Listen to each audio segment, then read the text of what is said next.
Since the December 2020 launch of the constitutional force majeure and the escalation of debates around the agitations in the land, the grievances that have led to demand for independence and self-determination, of course, all kinds of questions have now come to the arena, especially around the Constitution in question, the Constitution 1999. Many people are asking, what is it about this Constitution that connects with everything that, you know, whether it's the killings that are happening to them or their assets that are detained, or all kinds of the security that has broken down all around them, and the hopelessness pervading the poverty that has swallowed the land. Nigeria is now the world poverty capital. 2 days ago, Nigeria became the country with the highest number of unemployed persons, and all of that. So all such negative things. People are asking, what are those things in that Constitution? Because at every turn, we say it is the Constitution 1999. What is the solution to the problem? It is taking down that Constitution.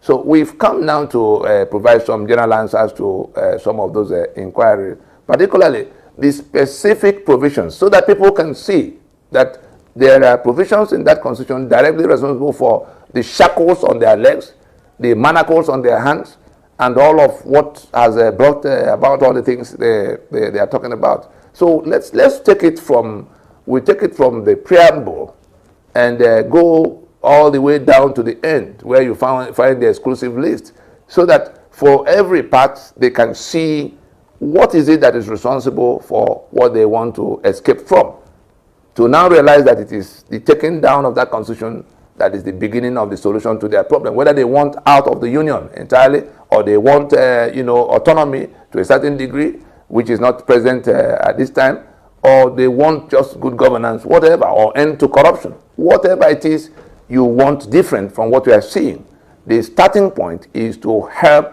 now take down that Constitution.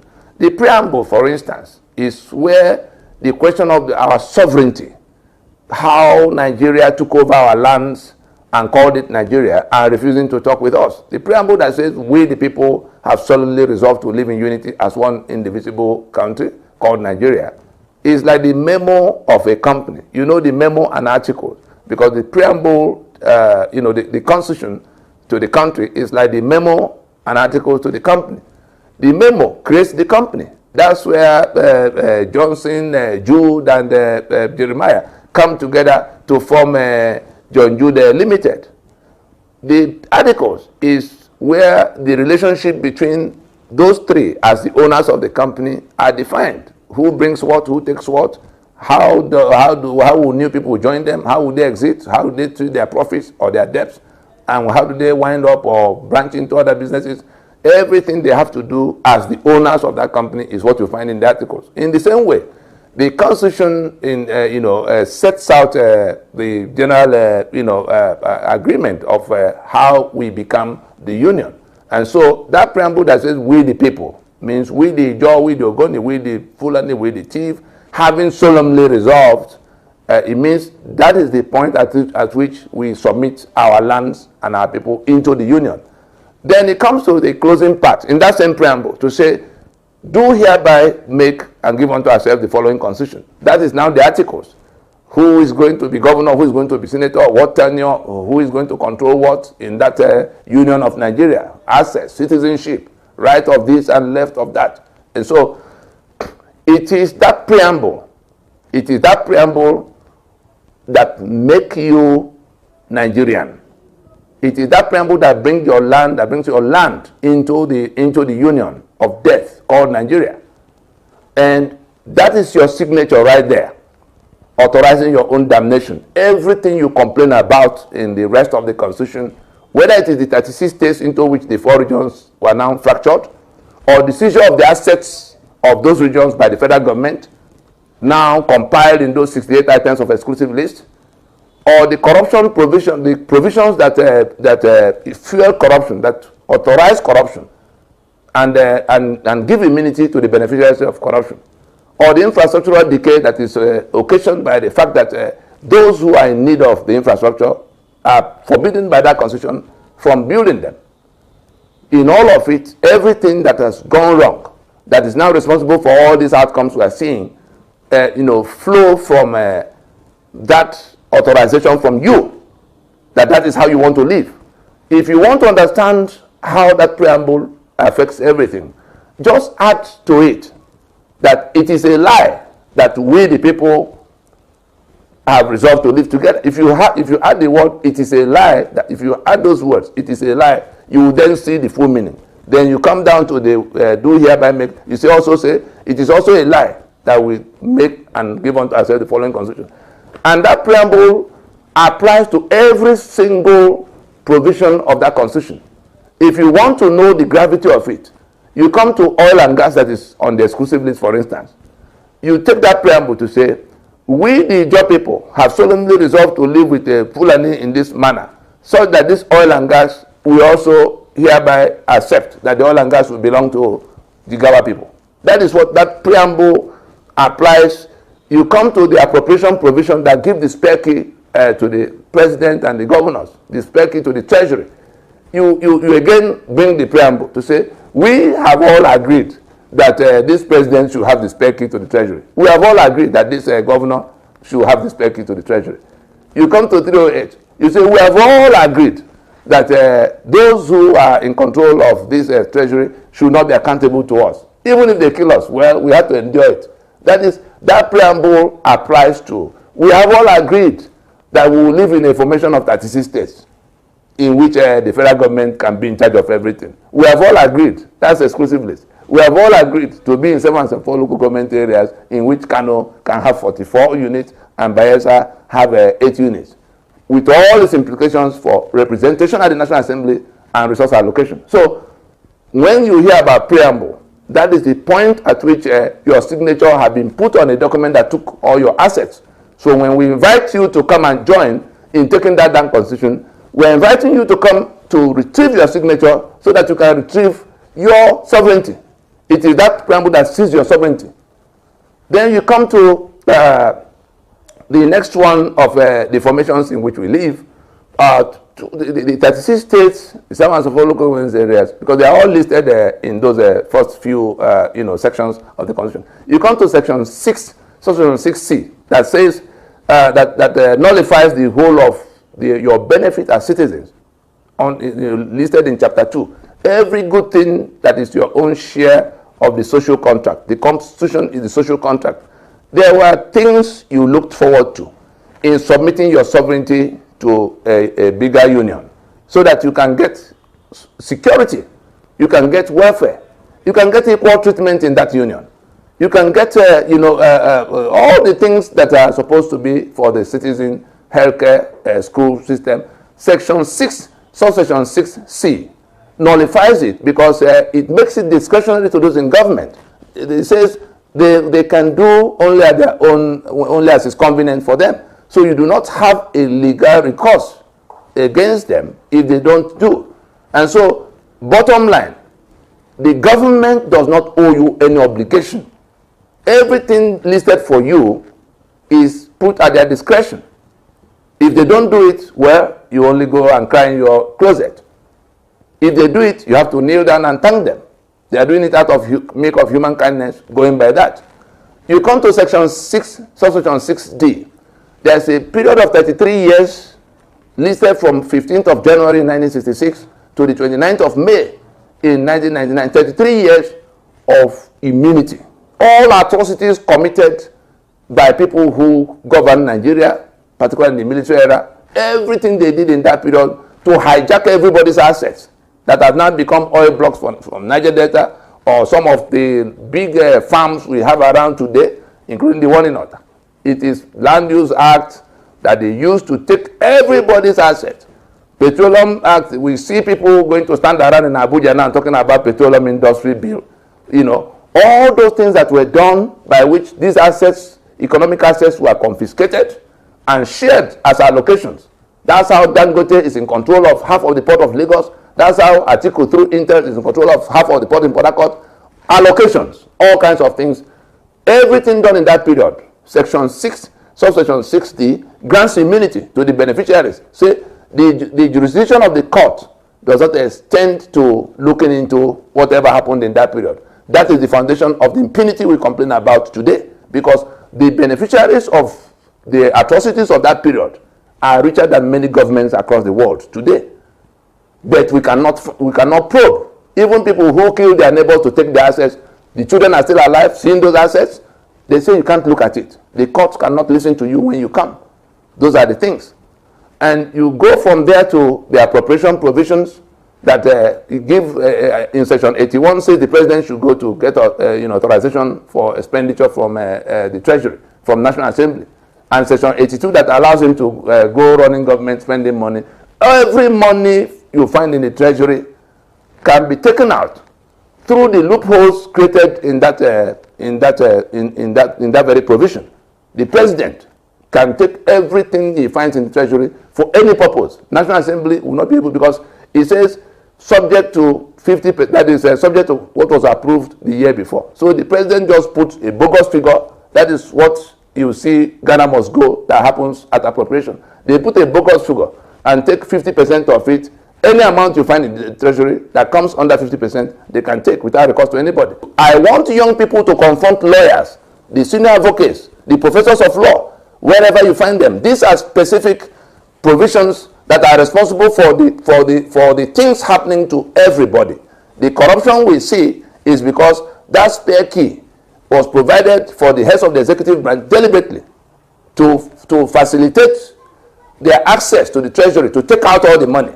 And then you come to section 308 that gives immunity. You can't question them for whatever they do while in office, whether they are beheading everybody or they are cutting away all the contents of the treasury.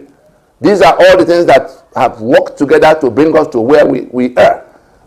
We have other things that are embedded in that constitution that are also responsible for certain things that people cannot. We've seen quota system and how it works. They say federal character, and then you bring your worst. You preserve the choices of places, whether it's in school or at, openings for work. You preserve for your worst, capable people, and then the best ones are kicked out by that mechanism. We come to NYSC that have been embedded in that constitution since it first came. Let us look at this map. The NYSC, we are told, was a scheme to get the young people to go and interact and know themselves. We came through a war. Instead of going to resolve the issues that led to the war, you leave the issues unresolved and you say, oh, if young people can go and interact among themselves, the troubles will go away. Look at this map. The purpose of NYSC is to draft the children of Port Harcourt, the children of Warri, the children of Lagos, the children of Ibadan, to go and perish in Kauranamoda, Potiskum, Biu, Gashua, and also to bring the children of Sokoto and Kano and Meduguri. Look at this map. To go to Port Harcourt and Lagos, where they will be absorbed in NNPC, in Central Bank, in MPA. 90% of the bureaucracy running Nigeria today, the recruitment came from that dubious process. And that is why they put that NYSC decree into that constitution. Nobody can touch it. You require what the highest level of majority to be able to touch Land Use Act and NYSC Act. So in all of it, the entire thing is a fraud through and through. You come down to the question of even the one that people say school certificate, to tell you that everything is a scam. They tell you one thing, it is the opposite that you find when you go to look. School certificate that you thought was WAEC and GCE and teachers grade 2, no. School certificate is defined in section 318 along with many other words used in the constitution. School certificate was defined under 4 headings. There is only one of the headings that you know, the one of GCE and WASC and the teacher grade 2. The second definition, which is an alternative, is primary 6 school, first school living certificate with evidence of having worked anywhere at all, private or public. So it could be the yam seller under the bridge of Ibadan, or the Akara fryer on the highway to Ajaokuta. Just say, I have worked for 10 years. then you bring primary 6. That was what Masari, the one that is governor in Casino, where now, that was what he had at the time he was a Speaker of Nigeria's House of Representatives.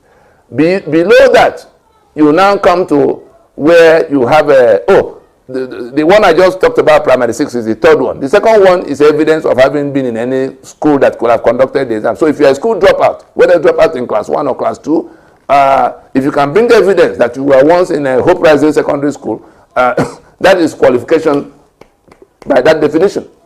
The third definition is the one of primary 6. Then the worst one, the last one, is any qualification that is acceptable to INEC. Meaning that if INEC accepts your form of nomination and they stamp it, responsibility moves away from you permanently, whether as candidate or as a elected person, in terms of qualification, because INEC should now be the one to answer to why they accepted you. Once they have accepted you, you have satisfied the requirement for educational qualification. So all the lawyers in Nigeria who have been telling you that if you don't have a school certificate or you don't have this or that, you can, they are either ignorant or dishonest. There is no educational requirement for holding any office in Nigeria, including the presidency of Nigeria.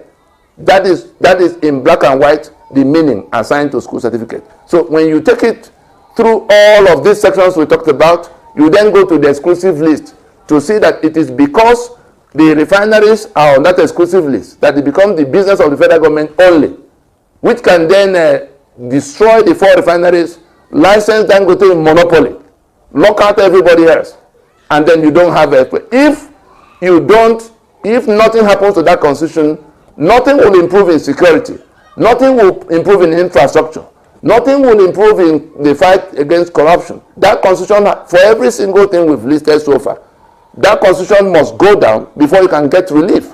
So if you don't want to pay the labor movement people that go around asking for more salary for themselves, when the capacity for refining petroleum products is locked away by that exclusive list, electricity we don't have. We're discussing 5,000 megawatts for 200 million people. The only reason why we have only 5,000 megawatts is that electricity transmission and generation is locked away into exclusive, only the federal government can. So as it is for refinery, so it is for electricity generation and transmission, so it is for the issues of law and order, issues of security, more importantly, arms and ammunition, and that's why the states cannot set up agencies that will carry gun. Are you going to confront people with sophisticated weapons without gun? And the governors are called chief executive officers. So everybody who goes to swear to defend and uphold that constitution is the enemy we are looking for. They are the ones sustaining this evil. If we don't take down that constitution, what we are seeing now will be a child's play. And it can only get worse. And so all of those who are suffering from it, whether you suffer from quota system, or you suffer from the killings happening in the middle belt coming down south, or you suffer from the assets that are seized, oil and gas in the Niger Delta, or bitumen, of Ondo, or limestone, all of those things confiscated by the instrumentality of that constitution through that exclusive list. If you want them back, if you want to see an end to corruption, if you want to see an end to impunity, if you want a future that will be better than this madness we are living in, you must come forward now to take a position in this contestation between truth and falsehood. Truth is that we didn't make the constitution. Falsehood is that we made the constitution. Between darkness and light. Light is where we take back our sovereignty and work out how we live together by ourselves in self-determination. Darkness is where we are corralled into this union of death that now belongs exclusively to the Fulani.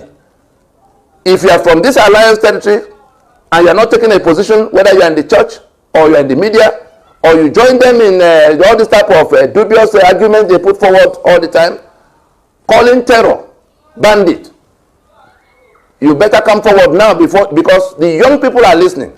They are taking note. They are looking at what you are doing. Are you on the side of this constitution or you are on the side of taking it down? If you are on the side of this constitution, you are going to be in trouble sooner than you can imagine, in the hands of those who have been at the receiving end of the fraud Nigeria has become against them.